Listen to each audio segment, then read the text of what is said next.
Untraceable money. Monero versus Bitcoins, hiding in plain sight. Ready to expose the invisible forces chaining tomorrow?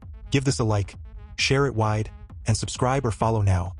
Truth like this only wins when the awakened stand together. Today, I'm excited to talk about Monero, that privacy-focused coin that's been making waves since its launch back in 2014 by an anonymous developer known as Thankful_Furnace3. It's a fascinating project that builds on the foundations of Bitcoin but takes things in a wildly different direction when it comes to how we think about money, privacy, and decentralization. If you're new to crypto or just curious about why Monero stands out, stick around because we're going to unpack its core mechanics, compare it head-to-head with Bitcoin, and explore why those differences aren't just technical tweaks. They're game-changers for users who value anonymity in a world that's increasingly watching every digital move. Let's start with a quick overview to get you hooked without giving away all the juicy details. Imagine a cryptocurrency that's like Bitcoin's stealthy cousin. It uses a similar backbone for securing transactions and mining new coins, but it's engineered from the ground up to keep your financial life private. No more public ledgers where anyone can trace your spending habits or wallet balances. Monero flips the script on transparency, making every transaction confidential by default. It's not about hiding illegal stuff, though critics love to harp on that. It's about protecting everyday people from surveillance, whether from governments, corporations, or hackers. Think of it as digital cash in your pocket. Untraceable, fungible, and truly yours. If you've ever worried about your bank statements being data mined or your crypto trades being profiled, Monero offers a compelling alternative that feels more like real money in the digital age. Now, diving deeper into how Monero actually works, let's break down its key features and how they stack up against Bitcoin. Both coins rely on a blockchain, that distributed ledger that records all transactions in blocks linked together cryptographically. They use proof of work to add those blocks, where miners solve tough puzzles to validate transactions and earn rewards. In Bitcoin, this happens every 10 minutes or so, with miners getting newly minted Bitcoins plus fees. Monero does something similar, but with blocks every 2 minutes and a tail emission that keeps rewarding miners forever at a fixed rate, ensuring long-term security without the halvings that Bitcoin uses to cap its supply at 21 million coins. Similarities abound in their core setups. For starters, both are decentralized networks without a central authority calling the shots. Miners around the world compete to build the next block by bundling transactions from a pool of pending ones, then hashing a block header until they find a value that meets the network's difficulty target. This proof of work makes it expensive to attack the network because you'd need massive computing power to outpace everyone else. They both adjust difficulty dynamically, Bitcoin every couple of weeks, Monero more frequently, to keep block time steady as hash rate fluctuates.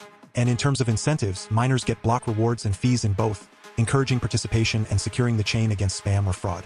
These shared traits make Monero feel familiar if you're coming from Bitcoin.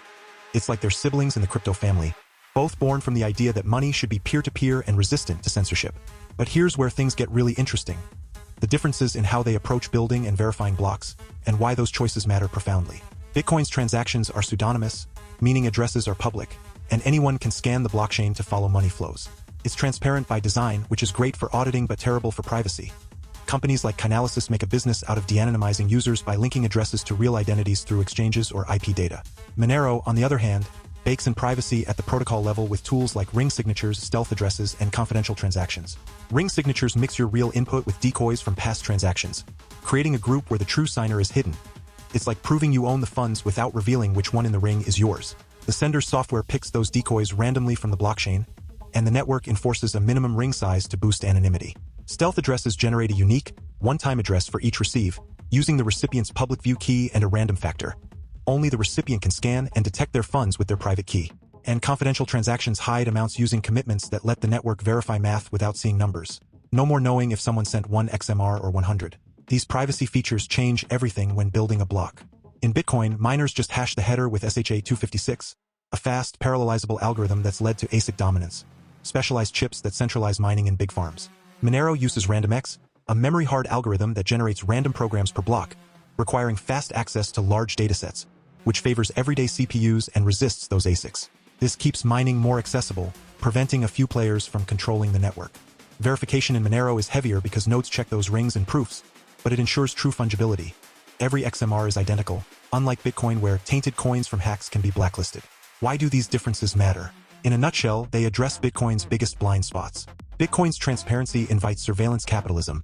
Governments can track dissidents, or advertisers can profile your habits. Monero's approach restores privacy as a human right, making it ideal for donations, freelance work, or just buying coffee without leaving a trail.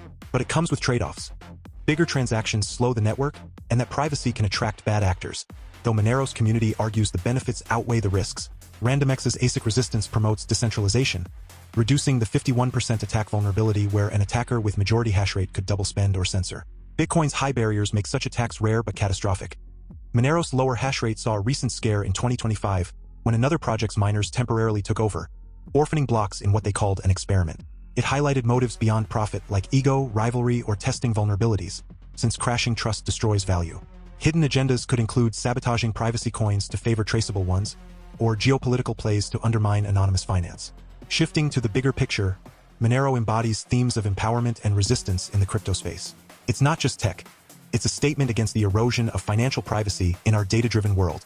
By making anonymity default, it challenges the narrative that transparency equals security. After all, cash has worked privately for centuries without collapsing society. Analysis-wise, Monero's evolution shows how crypto can adapt. Starting as a Bitcoin fork, it prioritized community governance and upgrades like better ring sizes to stay ahead of de-anonymization tech.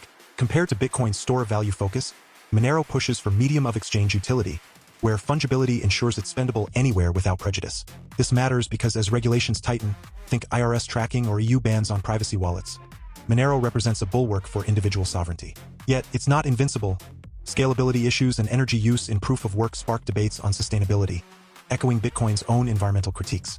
Pulling out some standout ideas from the project's ethos, one core argument is that privacy is not a crime. It's a necessity.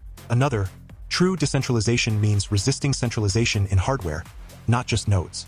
And on fungibility, without it, money becomes discriminatory, favoring the traceable over the private.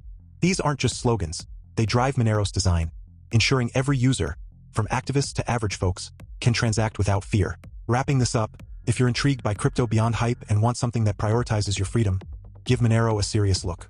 Dive into its wallet, mine a bit on your CPU, or just read up on its white paper. It's not for everyone. Exchanges delist it due to regs. But for those who value untraceable digital cash, it's unparalleled. Stay private, stay free,